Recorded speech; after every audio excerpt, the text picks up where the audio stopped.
As for the introduction and background, I will first explain about the general information of this laboratory fire case. The victim is Sheharbano Sangji, or officially known as Sheri Sangji, whom sustained severe burns from the laboratory fire incident that happened on December 29, 2008, which occurred in a laboratory at University of California, Los Angeles, UCLA, which was on the fourth floor of UCLA's Molecular Science Building. Sangji was a chemistry research assistant that started to work in the lab of Patrick Heron, a chemistry professor at UCLA on October 13. On the day of the incident, Sangji was working with the third butyllithium, or also known as Tibuli. Tibuli is a highly pyrophoric, sensitive, and flammable organolithium reagent that ignites immediately upon exposure to air. Next, let's take a deeper look on what really happened before, during, and after the incident. First, Sheri Sangji had titrated the tibuli twice to determine its concentration, which was 1.69 m and needed 159.5 ml of the reagent to react with 9 ml of vinyl bromide. She was drawing up the tibuli in roughly 50 ml aliquots using a 60 ml plastic syringe equipped with a 1.5-inch 20-gauge needle. For reasons that remain unknown, the syringe plunger came out of the barrel, exposing the reagent to the atmosphere. Although it wasn't part of her experiment, an open flask of hexane was also found in the hood, and it has been knocked over by Sangji. Upon contact with air, the exposed tibuli ignited spontaneously, and the solvent caught fire along with Sangji's clothes.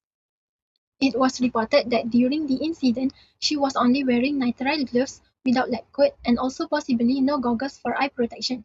Wei Fengchen, a postdoctoral researcher, which was also in Heron's group, who was nearby, attempted to put out the fire by wrapping a lab coat around Sangji and then poured water on her from a nearby sink.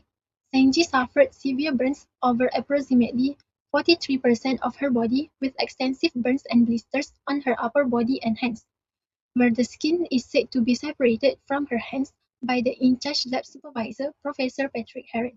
She was hospitalized but then died on 16 January 2009, which was 18 days after the accident, at the age of 23 years old due to complications from her burn injuries. Now, I will explain the chemical involved in the Sheri Sangji case based on the Safety Data Sheet or SDS, specifically Section 1, which cover the identification of the hazardous chemical and supplier. The chemical involved is third-butyllithium, also known as tibuli. It is manufactured by Sigma Aldrich under the Aldrich brand with product number 186198. According to SAS, that-butyllithium is mainly used as a laboratory chemical and in the manufacture of chemical substances. It is commonly used as a strong base and reagent in organic synthesis because it is highly reactive. The supplier list is Sigma Aldrich, Sandrian Berhad, and the SDS provides their contact details, including telephone number, fax number, and emergency contact numbers. These emergency numbers are important because they allow immediate communication with experts in case of a chemical spill, fire, or accidental exposure. Next, let's move on to Section 3 of the Safety Datasheet SAS, which provide information about the chemical composition and ingredients of the product. Before discussing the ingredients, here is some basic information about the chemical. That butyllithium, also known by the synonyms lithium 2-methyl-2-propanide or tibuli, has the molecular formula C4H9Li and a molecular weight of 64.06 gram per mole. This product contains two main components, N-pentane and third-butyllithium. The first component is N-pentane, makes up about 60 to 100% of the mixture and acts as the solvent for third-butyllithium. According to the SES, N-pentane is highly flammable, may cause drowsiness or dizziness if inhaled, can be fatal if swallowed and enter the lungs, and is also harmful to aquatic life. The second component is third-butyllithium, which is present at a concentration of 10 to 30%. Although it is present in a smaller amount, it is the most hazardous ingredient. It is very ferric, meaning it can ignite spontaneously when exposed to air.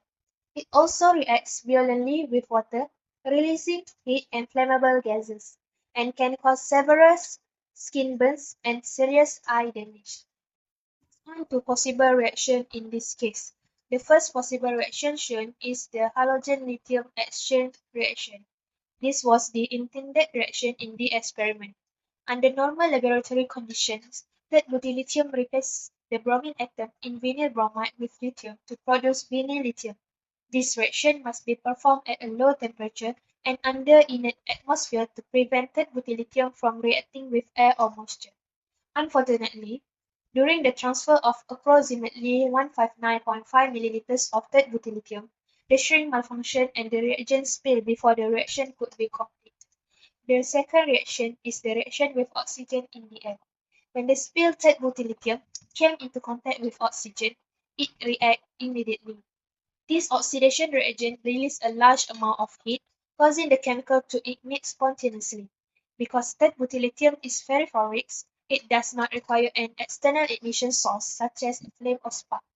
The third reaction is the reaction with moisture or water. Even small amounts of moisture in the air can react violently with third butyllithium. This reaction produces butane gas, which is highly flammable and lithium hydroxide, while also releasing a large amount of heat. The heat and flammable butane further intensified the fire. In addition, the experiment in Sheri's Sangji case also include pentane as the solvent. Pentane is extremely flammable, so once the third butyllithium ignites, the pentane also catch fire, causing the flames to spread rapidly and ignite Sheri Sangji's clothing.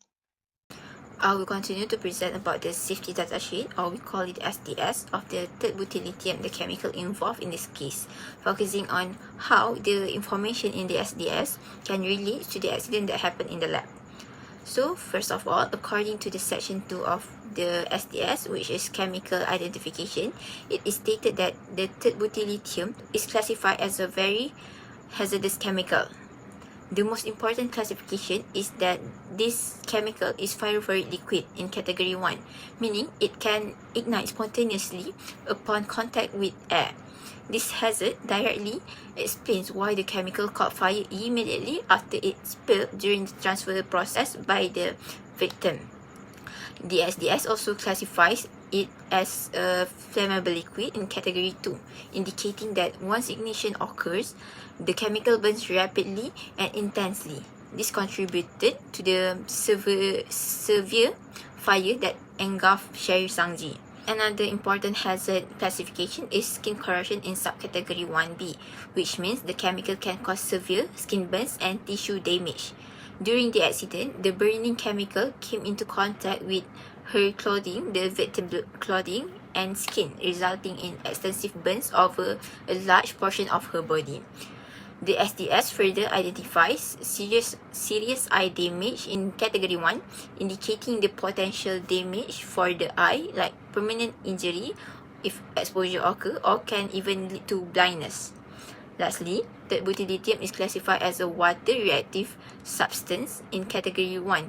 It means that it can react violently with water and moisture, producing heat and flammable gases that can worsen the fire situation. The signal word for this chemical that must be put in at the level of the bottle of the chemical is danger, indicating that it is the highest level of hazard warning, with the 4 hazard pictograms, which are flammable, corrosive, health hazard, and also exclamation marks. Next, I will discuss about the section 7 of the SDS, which is handling and storage. The SDS provides several critical precautions how to handle the third butyllithium safely. First, it must be handled under an inert atmosphere to prevent any contact with air, for example in the fume hood. Second, the SDS requires the use of appropriate transfer equipment and procedures when transferring the chemical. Third, the exposure to air and moisture must be avoided at all times because of its pyrophoric liquid in nature. When we compare these SDS requirements with the actual events of what happened in the lab during the accident, several safety failures become evident. The victim, Sheri, was attempting to transfer the butyllithium using a shrink, but the shrink used was not appropriate for the volume being transferred and was considered too small for the procedure. During the transfer, the shrink's plunger came apart, causing the chemical to spill. As soon as the spilled butyllithium came into the contact with air, it ignited spontaneously, exactly as described in the SDS. Therefore, the accident demonstrates that the consequences of not fully following the handling and transfer precautions outlined in Section 7. Next, I will discuss the Section 8 of the SDS, which is exposure control and personal protection, and also Section 11, which is toxicological information. According to the Section 8, personnel handling butyllithium should wear appropriate personal protective equipment, including a fire-resistant laboratory coat, safety goggles, a suitable chemical-resistant glove, which is stated in the SDS is nitrile rubber glove, and additional respiratory protection when necessary. One significant finding was that during the accident, Sangji was wearing a standard synthetic cloth rather than wearing a flame-resistant lab coat. For Section 11, it describes the toxicological effects of the butyllithium exposure. First, for skin contact, the chemical is highly corrosive and can cause severe burns and tissue damage. For eye contact, it may cause permanent eye injury or can lead to blindness. For inhalation, exposure may cause respiratory tract to irritate and lead to breathing difficulties. These health hazards are consistent with the injuries sustained in the accident. My name is Adilanya. In this section, I will discuss the safety and health management failure that contributed to the fatal laboratory accident involving Sheri Sangji. This analysis is based on the OSHA recommended practices for safety and health program, which emphasize management, leadership, hazard identification, hazard prevention, training, and continuous safety improvement. The first failure is engineering control and management failure, which relate to OSHA management leadership and hazard prevention and control elements. OSHA emphasized that management is responsible for providing safe equipment, adequate supervision, and ensuring workplace hazards are properly controlled. However, in the Sheri Sangji case, UCLA failed to provide adequate supervision and allow unsafe transfer equipment to be used during experiment. Sheri transferred butyllithium using a plastic syringe with a short needle, which was not suitable for handling a highly pyrophoric chemical. This management failure significantly increased the likelihood on the fire. The second failure is PPE management failure, which fall under OSHA hazard prevention and control element. According to OSHA, employees must provide appropriate personal protective equipment (PPE), ensure it is suitable for the hazard involved, and enforce its proper use to protect workers from injury. In the Sheri Sangji case, although Sheri was wearing safety goggles and gloves, she was not wearing a flame-resistant laboratory coat while handling butyllithium, typically a highly pyrophoric chemical. Instead, she wore a synthetic sweatshirt which ignited rapidly when the chemical caught fire, contributing to the severity of her burn injuries. Furthermore, the manufacturer's safety instructions specifically recommend wearing a flame-resistant laboratory coat over natural fiber clothing when handling pyrophoric chemical. The investigation also found that personnel in Professor Haran laboratory did not routinely wear laboratory coats, indicating that PPE requirements were not consistently enforced. This demonstrates a clear failure in PPE management, as appropriate protective equipment was neither adequately provided nor properly enforced, significantly increasing the severity of the accident. The third failure is training and procedural compliance failure, which is related to OSHA education and training element. OSHA requires that employees receive adequate training and understand safe operating procedure before performing hazardous work, especially when handling highly hazardous chemical. In the Sheri Sangji case, this requirement was not met. Sheri had worked in the laboratory for only about 9 weeks and did not receive formal training for handling butyllithium. Instead, she learned the procedure from a postdoctoral researcher who later admitted that he had not read the manufacturer's safety instruction and did not follow the recommended handling procedure. Despite her limited experience, Sheri was allowed to carry out the hazardous experiment independently. This demonstrates a failure in both training and procedural compliance. As a result, called OSHA cited UCLA for inadequate safety training and failure to maintain proper training records. The fourth failure is hazard identification and risk assessment failure, which correspond to OSHA hazard identification and assessment element. Before hazardous work begins, OSHA requires employers to identify potential hazard and evaluate their associated risks. In this experiment, UCLA underestimated the hazard transferring a large volume of lead lithium. The risk associated with handling 54 milliliters of the highly pyrophoric chemical using an unsafe transfer method were not adequately assessed. This failure directly contributed to the ignition of the chemical and the fatal laboratory fire. The final failure is the failure to maintain an effective IIPP system. OSHA recommends that organizations regularly evaluate their safety performance, investigate incidents, identify workplace hazards, and implement corrective action to prevent similar accidents from recurring. OSHA concluded that UCLA failed to maintain an effective injury and illness prevention program before Sheri's accident. A university safety inspection had already identified several safety deficiencies, including worker not wearing laboratory coat and the improper use of personal protective equipment. Professor Haram was instructed to correct this deficiency within 30 days, but the identified hazard remained unresolved before the accident occurred. The investigation also revealed that previous laboratory burn incidents had occurred in the same research group. However, corrective action were insufficient and lessons learned from this incident were not effectively implemented to improve laboratory safety. UCLA failed to maintain an effective safety measurement system by not correcting known hazards, failing to investigate and learn from previous incidents, and allowing unsafe work practices to continue.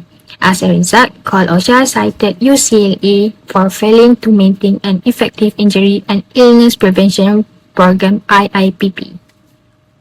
In short, the Sheri-Sangji case demonstrates that the accident resulted from multiple failures in safety and health management rather than a single mistake. Weak management, inadequate engineering control, poor PPE enforcement, insufficient training, and ineffective hazard identification all contribute to the incident. Proper implementation of OSHA recommended safety management practices could have prevented this failure and significantly reduced the risk of such tragic accident. This slide compares the safety regulation involved in the Sheri-Sangji case in the United States with the equivalent regulation in Malaysia. On the left, the Sheri-Sangji case falls under the California Occupational Safety and Health Regulations, or CAL-OSHA. The first regulation is Section 3203, which requires employers to establish an injury and illness prevention program (IIPP) to identify workplace hazard and provide safety training. UCLA failed to implement an effective safety program which contribute to the accident. The second regulation is Section 3308, which requires employers to provide and ensure the use of appropriate personal protective equipment, or PPE. Sheri-Sangji was not wearing a flame-resistant lab coat while handling pyrophoric chemicals, which increased the severity of her burn injuries. The case also involved California Labor Code Section 6400 and 6401, which require employers to provide a safe workplace and maintain safe working conditions. Investigation found that UCLA failed to properly train workers, assess laboratory risks, and enforce safety procedures. On the right are equivalent Malaysian regulation USECHH Regulation 2000. Regulation 22 requires employees to provide information, instruction, and training for employees handling hazardous chemical. Similar to CAL-OSHA Section 3203, USECHH Regulation 16 requires the use of approved personal protective equipment, which correspond to CAL-OSHA Section 3380. Finally, Section 15 of the Occupational Safety and Health Act 1994 places a general duty on employers to ensure as far as reasonable, practicable, the safety, health, and welfare of employees, including providing proper supervision, training, and a safe working environment.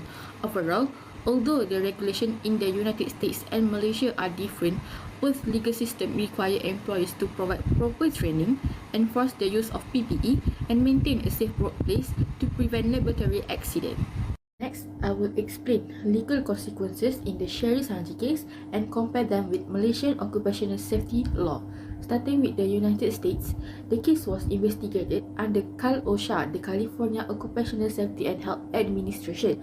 Following the investigation, UCLA was fined approximately $31,875 for serious workplace safety violations. The incident was considered so severe that it escalated into criminal felony charges against both UCLA and Professor Patrick Heron for failing to provide a safe working environment. Although the professor later entered a postponed the prosecution argument and the charges were eventually dismissed. The case highlighted that individuals, not just institutions, can be held legally accountable for serious safety negligence. In Malaysia, workplace safety is governed by the Occupational Safety and Health Act 1994 or Act 514 and enforced by the Department of Occupational Safety and Health (DOSH). Under this act, employers who fail to comply with safety requirements may face penalties of up to 500,000 ringgit Malaysia, imprisonment of up to 2 years or both depending on the seriousness of the offence. However, in practice, most cases are resolved through fines, compounds, and corrective action, while criminal prosecution is less common. In conclusion, the key difference is that the United States adopt a stricter enforcement approach where serious negligence can lead to criminal prosecution of both individuals and institutions. In contrast, Malaysia places greater emphasis on regulatory compliance, prevention, and corrective measures, although the law still allows for significant penalties in serious cases. Next, I will discuss the impacts of the Sheri Sangji laboratory accidents.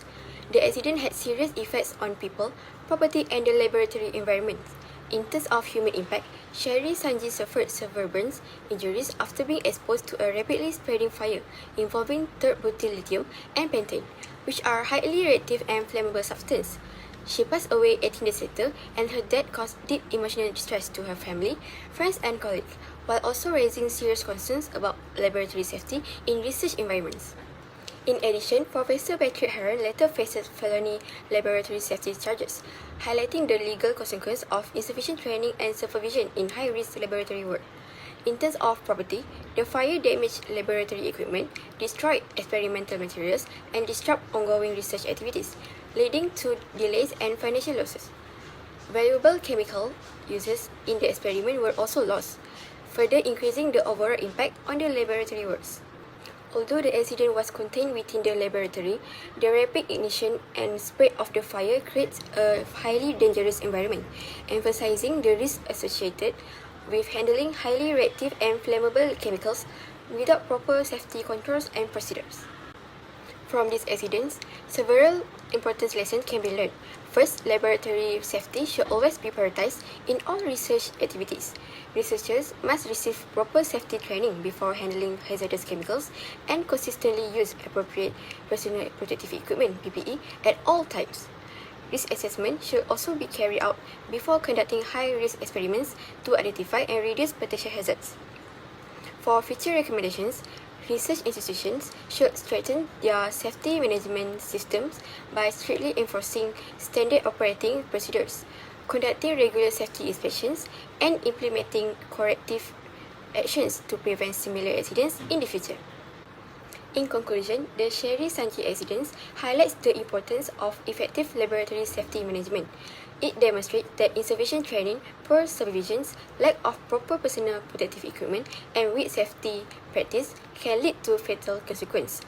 Therefore, maintaining a strong safety culture, conducting proper risk assessment, and ensuring strict compliance with safety procedures are essential to preventing similar accidents and protecting laboratory personnel in the future. That's all from us. Thank you.